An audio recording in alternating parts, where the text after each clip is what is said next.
বৈষম্যবিরোধী ছাত্র আন্দোলনের শহীদ আবু সাঈদ সহ অন্য শহীদদের নিয়ে বিরূপ মন্তব্যের অভিযোগে দায়ের করা মানহানির মামলায় সাময়িক বরখাস্ত সহকারী কমিশনার তাপসী তাবাসসুম উর্মি আদালতে আত্মসমর্পণ করে জামিন পেয়েছেন।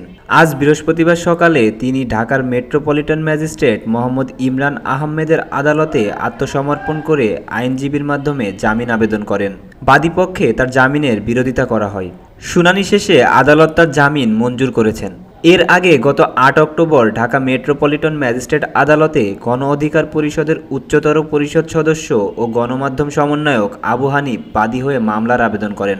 ওই দিন বাদীর জবানবন্দি রেকর্ড শেষে আদালত আসামিকে ২৮ নভেম্বরের মধ্যে আদালতে হাজির হতে সমন জারি করেন।